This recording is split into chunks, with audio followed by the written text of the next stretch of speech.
Easy class bye गुलशन में आपका स्वागत है। आज मैं आपके लिए इम्पोर्टेंट टॉपिक फिजिक्स का लेके आया हूँ, इलेक्ट्रिसिटी।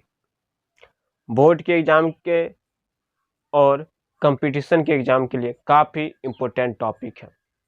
इलेक्ट्रिसिटी एक्चुअल में होता क्या है? आपके घरों में बल्ब जलता है, आपके घरों में फैन चलता है, ट्रांसपोर्टेशन में, उसके बाद हॉस्पिटल में, इंडस्ट्री में, हर एक जगह पर इलेक्ट्रिसिटी का यूज किया जाता है। जिसे आप बिजली बोलते हैं वही इलेक्ट्रिसिटी है। इलेक्ट्रिसिटी होता क्या है? यह इलेक्ट्रॉनों का मोशन होता है। इलेक्ट्रॉनों का मोशन। इलेक्ट्रॉन क्या होता है? यह चार्ज पार्टिकल्स होते हैं। क्या होता है? Charge particles. तो हम लिख सकते हैं इलेक्ट्रिक तक की अगर बात करें तो ये होता है इलेक्ट्रॉन। क्या होते हैं? इलेक्ट्रॉन। इलेक्ट्रॉन क्या है? Charge particles. चार्ज पार्टिकल्स क्या है?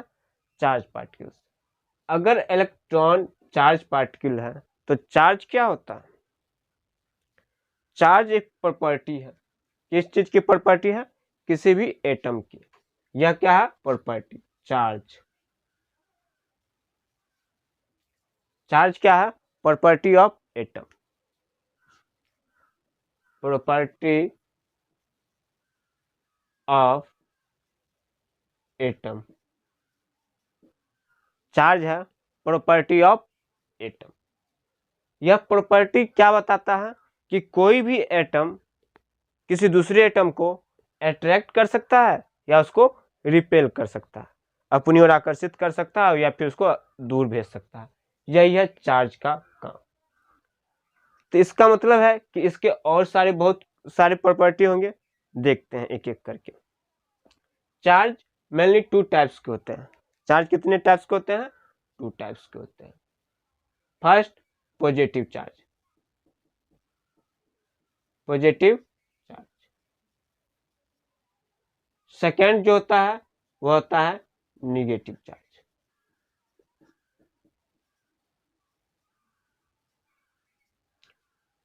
चार्ज दो तरह के होते हैं, पॉजिटिव चार्ज और निगेटिव चार्ज। पॉजिटिव चार्ज को प्लस से दिखाते हैं, निगेटिव चार्ज को माइनस से दिखाते हैं। इसको हम शॉर्ट में इस तरह से भी लिखते हैं, प्लस देके VE, माइनस देके VE। पॉजिटिव और निगेटिव। पॉजिटिव और negative charge particle two types के होते हैं, पॉजिटिव चार्ज और निगेटिव चार्ज। अब इसका जो प्रॉपर्टी अभी हम बोले थे कि यह किसी भी एटम में क्या दिखाता है कि यह अट्रैक्ट कर सकता है और उसको रिपेल कर सकता है। तो कब अट्रैक्ट करेगा और कब रिपेल करेगा? जब लाइक चार्ज पार्टिकल, जब लाइक चार्ज पार्टिकल आएगा, like charge particles,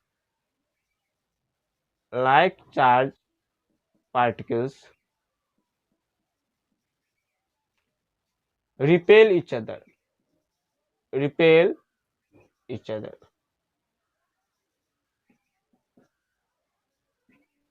and unlike charge particles, unlike charge particles,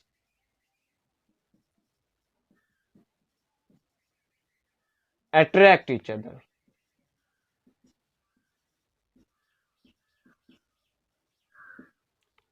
इस चीज को समझते हैं। लाइक चार्ज पार्टिकल कहने का क्या मतलब है कि positive positive, positive charge positive charge, या फिर निगेटिव चार्ज निगेटिव चार्ज। दो चार्ज पार्टिकल्स है, यहाँ पे निगेटिव है और यहाँ पे भी क्या है? निगेटिव है। तो ये एक दूसरे को क्या करेगा? लाइक चार्ज पार्टिकल्स है तो लाइक चार्ज पार्टिकल क्या करेगा? एक दूसरे को रिपेल करता है, एक दूसरे को रिपेल करता है। यानी ये इसके और धक्का देगा, ये वाला इसको, ये वाला इसको इस तरफ धक्का देगा, एक दूसरे से क्या होंगे? दूर होंगे। लेकिन अनलाइक चार्ज पार्टिकल क्या करता है? एक दूसरे को अट्रैक्ट करता है। अनलाइक चार्ज पार्टिकल यानी एक पॉजिटिव हो गया तो दूसरा चार्ज पार्टिकल क्या हो जाएगा? नेगेटिव। तो यह एक दूसरे को क्या करेंगे? अट्रैक्ट करेंगे। एक दूसरे को क्या करेंगे? अट्रैक्ट करेंगे। अब चार्ज को हम दिखाते किस चीज से हैं? तो चार्ज को डिनोट किया जाता है, denoted by, denoted by capital Q, denoted by capital Q. इसको डिनोट किया जाता है कैपिटल क्यू से, चार्ज पार्टिकल को कैपिटल क्यू से। इसका ऐसा मात्रक होता है, इसका ऐसा यूनिट जो होता है, ऐसा यूनिट वह होता है कूलम, COULOMB, कूलम। इसका ऐसा यूनिट क्या होता है? कूलम होता है। कूलम को डिनोट किया जाता है कैपिटल C से। किस चीज से डिनोट किया जाता है? कैपिटल C से डिनोट किया जाता है। यहां तक कोई दिक्कत नहीं होनी चाहिए। इलेक्ट्रॉन पे कितनी चार्ज होती है? ये भी आया हो सकता है, आपको एग्जाम में आ सकते हैं ऑब्जेक्टिव पॉइंट ऑफ व्यू से। इलेक्ट्रॉन को ई लिख के ऊपर में माइनस देते हैं, तो इसको डिनोट किया जाता है, इलेक्ट्रॉन को हम इस तरह से दिखाते हैं। तो इलेक्ट्रॉन पे जो चार्ज होता है वह कितना होता है? 1.6 इंटू 10⁻⁻19 कूलम। ये जो कूलम जो यूनिट है यह काफी बड़ी यूनिट है। तो हम मेजर जो भी करते हैं, छोटे छोटे यूनिट होते हैं, माइक्रो कूलम, उसके बाद मिली कूलम, ये सब होता है। माइक्रो होता है 10⁻⁻6 कूलम के बराबर। मिली कूलम होता है 10⁻³ कूलम के बराबर। 1 मिली कूलम बराबर इतना, 1 माइक्रो कूलम बराबर 10⁻⁶ कूलम होता है। यानी हम इस चीज में इसको मेजर करते हैं। चार्ज क्या होता है? क्वांटाइज्ड होता है। चार्ज हमेशा क्वांटाइज्ड होता है। क्वांटाइज करने का मतलब होता है, जैसे हम केला खरीदने जाते हैं तो 1 केला, 2 केला, 3 केला, इस तरह से कभी नहीं करते हैं कि 1.5 केला, 2.5 केला, 3.5 केला, इस तरह से हम नहीं खरीदते हैं। तो यह क्या होता है? एक नंबर वाइज होता है, यानी कि एक डिस्क्रीट नंबर यह नहीं होता, यह डिस्क्रीट नंबर में नहीं आता। इस चीज को समझने के लिए जैसे कि हम लिख रहे हैं 1, 2, 3, 4, इस तरह का, ये एक कंटिन्यूअस नंबर को दिखाता है, कंटिन्यूअस नंबर को दिखाता है। लेकिन क्या होगा अगर यही लिख देंगे 2:1/2, अगर इसी तरह से हम इसको लिख देंगे आप ये, तो ये सब क्या है? ये सब आपको दिखाता है कि यह डिस्क्रीट पॉइंट नंबर है, यह डिस्क्रीट है। तो यह डिस्क्रीट वाले जो टर्म होते हैं वह क्वांटाइज्ड नहीं होते चार्ज के सेंस में। तो क्वांटाइजेशन ऑफ चार्ज में क्या होता है कि Q = NE, Q = NE होता है। Q मतलब चार्ज, Q किसको दिखाता है? चार्ज को। Q बराबर हो जाएगा चार्ज। N दिखाता किसको है?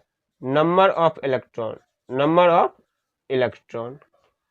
और E दिखाता है कि इलेक्ट्रॉन पे चार्ज कितने होते हैं? तो 1.6 इंटू 10⁻⁻19 कूलम होता है, -19 कूलम होता है। तो इसमें देखिएगा जब 1 कूलम चार्ज होगा, 1 कूलम चार्ज होगा तो क्या होगा? नंबर ऑफ इलेक्ट्रॉन, मान लीजिए कि N क्या हो गया? 1, मान लेते हैं N क्या है? 1.6 इंटू, या चार्ज दिखाते हैं तो N क्या होगा? 1 इंटू 1.6 इंटू 10⁻⁻19 कूलम। फिर क्या हो जाएगा? 2 इंटू 10⁻2 इंटू 1.6 इंटू 10⁻⁻19 कूलम। ये सब आपको कभी भी ये इस तरह से नहीं हो सकता है कि 1.2 इंटू 1.6 इंटू 10⁻⁻19 कूलम, ये डिस्क्रीट है। तो डिस्क्रीट वैल्यू कभी भी नहीं होता है। चार्ज का क्या होता है? डिस्क्रीट वैल्यू नहीं होता है। तो इसलिए कहा जाता है चार्ज क्या है? क्वांटाइज्ड होता है। चार्ज क्या होता है? क्वांटाइज्ड होता है। अब बात करते हैं एनसीईआरटी के क्वेश्चन पे। एनसीईआरटी में एक क्वेश्चन है जो कि आपके स्क्रीन पर दिख रहा होगा, लिखा हुआ है calculate the number of electron constituting 1 coulomb of charge. 1 coulomb charge में कितने इलेक्ट्रॉन्स होते हैं? कितने में बात कर रहा है? दिया हुआ है। क्या दिया हुआ? जो सब दिया हुआ रहता है उसको हम लिख लेते हैं। गिवन, क्या दिया हुआ है कि charge Q = 1 coulomb, Q = 1 coulomb आपको दिया हुआ है। Calculate the number of electron, number of electron यानी N की वैल्यू निकालनी है। N = what? N = what? और E हमको पता ही है, इलेक्ट्रॉन पे कितने चार्ज होते हैं? 1.6 इंटू 10⁻⁻19 कूलम होते हैं। 1.6 इंटू 10⁻⁻19 कूलम होता है। तो Q = होता है NE, Q = होता है NE, Q = NE होगा। तो क्या कर सकते हैं, 1 कूलाम, क्यू का मान दिया हुआ है 1 कूलाम, 1 कूलाम लिख दिए। एन नहीं पता है, एन रहने दिए। इलेक्ट्रॉन दिया हुआ 1.6 इंटू 10⁻⁹ कूलाम, ये आपको दिया। ये कूलाम से ये कूलाम कट जाएगा, 1 हुआ। N into 1.6 into 10⁻⁹, n is equal to क्या होगा, 1 बाय, ये इधर मल्टीप्लाई में इधर चल जाएगा, डिवीजन में 1.6 into 10⁻⁹, n is equal to, ये निगेटिव में है तो ऊपर जाके क्या हो जाएगा, पॉजिटिव में आ जाएगा पावर 10, 1.6, अगर इसको डिवाइड करते हैं तो आपको आ जाएगा 6.25 इंटू 10⁻18, ये आपको इतना इलेक्ट्रॉन आएगा, number of electron. Number of electron कितना आया, 6.25, यानी एक कूलाम चार्ज में होता है 6.25 इंटू 10⁻18 इलेक्ट्रॉन। लेकिन आपके किताब में अप्रॉक्स में दिया हुआ है कि 6 इंटू 10⁻18 इलेक्ट्रॉन होते हैं। एक कूलाम चार्ज में 6 इंटू 10⁻18 इलेक्ट्रॉन, आपके एनसीईआरटी बुक में ये दिया हुआ। ये आपका एनसीईआरटी का क्वेश्चन था।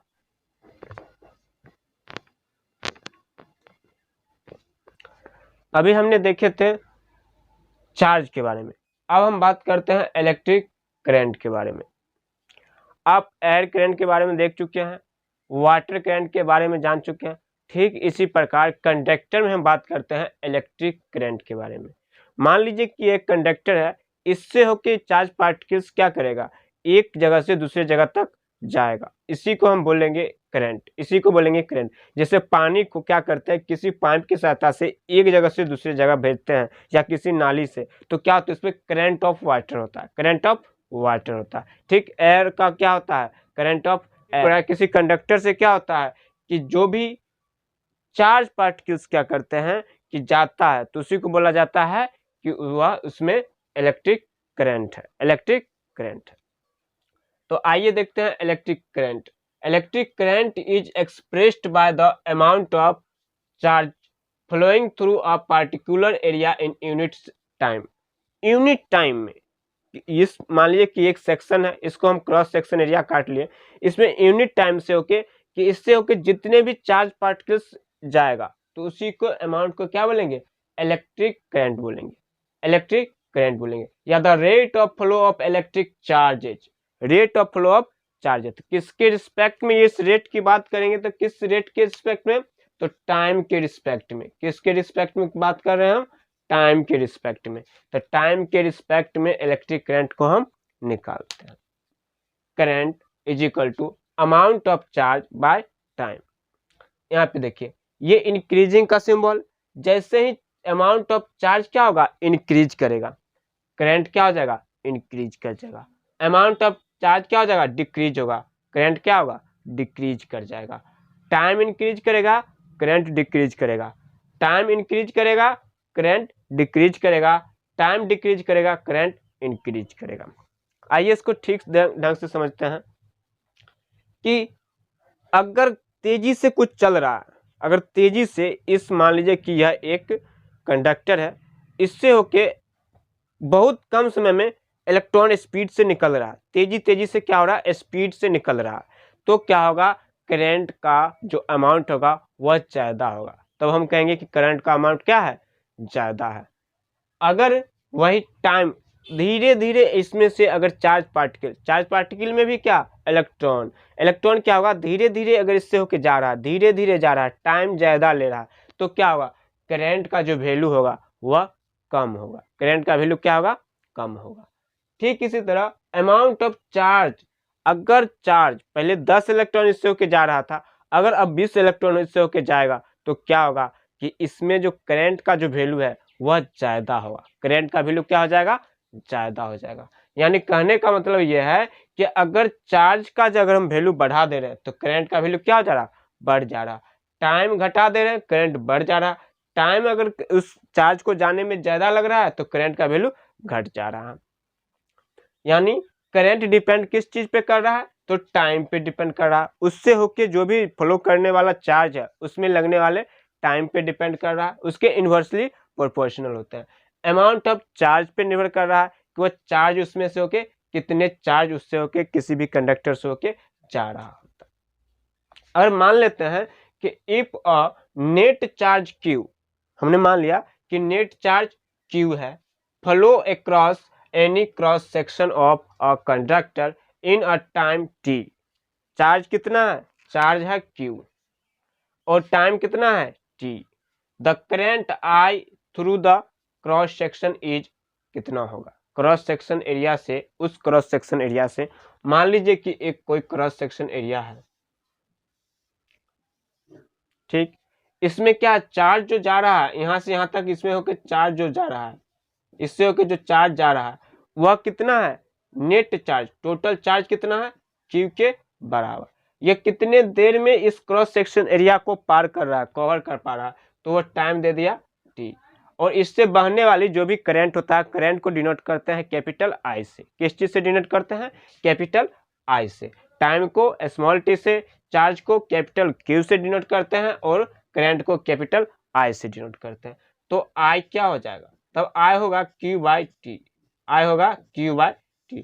क्या बताए थे, अमाउंट ऑफ चार्ज बट्टे टाइम, तो अमाउंट ऑफ चार्ज क्या हो जाएगा, टोटल अमाउंट, नेट चार्ज कितना Q, टाइम को क्या हो जाएगा t, यानी I equal to Q by T, I equal to Q by T आ गया।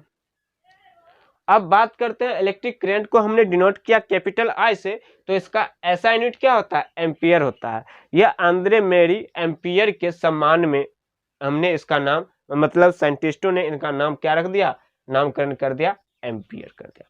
ये एक्चुअल में होता है 1 एम्पियर बराबर होता है 1 coulomb per second, 1 coulomb per second. NCERT में एक क्वेश्चन दिया हुआ है, वह क्या दिया हुआ है, define the unit of current, define the unit of current, यानी करंट का जो यूनिट है वह क्या है, एम्पियर है, इसको डिफाइन कीजिए। यानी 1 एम्पियर किसके बराबर होता है, 1 एम्पियर किसके बराबर होता है, ये आपको सवाल में, क्वेश्चन में पूछ रहा है। यानी 1 ampere is constituted by the flow of 1 coulomb of charge पर सेकेंड। पर सेकेंड 1 कूलम चार्ज क्या कर रहा है, फ्लो कर रहा है, उसी को बोलते हैं 1 एम्पियर। यानी 1 कूलम चार्ज अगर 1 सेकेंड में किसी कंडक्टर से होकर गुजरती है तो उसको बोलते हैं कि उससे होकर जाने वाली कितनी रही करंट, 1 एम्पियर। कितनी रही करंट, 1 एम्पियर। अब बात करते हैं इस करंट को हम किस चीज से मापते हैं। ये एनसीईआरटी में दिया गया चीज है कि करंट को हम किस चीज से मापते हैं, तो यह आपका अमीटर से मापते हैं। किससे मापते हैं, अमीटर से मापते हैं। तो एमीटर जो होता है वह क्या होता है, सर्किट में जो लगा हुआ रहता है अमीटर, वह सर्किट में लगा होता है, तो वह सीरीज में लगा रहता है। यह किस चीज में लगा रहता है, सीरीज में लगा रहता है। यह VBI ऑब्जेक्टिव क्वेश्चन है। सबसे पहला ऑब्जेक्टिव क्वेश्चन क्या है कि इलेक्ट्रिक करंट को, इलेक्ट्रिक करंट का ऐसा यूनिट क्या होता है, एम्पियर, या फिर एम्पियर का दूसरा यूनिट क्या होता है, ऐसा यूनिट, दूसरा यूनिट कूलम पर सेकेंड होता है, कूलम पर सेकेंड होता है। और नेक्स्ट वन क्या हो सकता है आपका ऑब्जेक्टिव पॉइंट ऑफ व्यू से, मेजरिंग इंस्ट्रूमेंट, यानी करंट को हम किस चीज से मापते हैं, किस इंस्ट्रूमेंट की सहायता से मापते हैं, तो हम मापते हैं, इसको मेजर करते हैं एमीमीटर से। किससे मापते हैं, एमीमीटर से। एमीटर क्या होता है, किसी भी सर्किट में सीरीज में लगा होता है, किसी भी सर्किट में जिससे होके करंट क्या करता है, फ्लो कर रहा हो, तो उसके क्या रहता है, वह सीरीज में जुड़ा होता है। किस चीज में लगाता है, सीरीज में जुड़ा रहता है। ये आपका ऑब्जेक्टिव रहा। ये तो आज आपका बेसिक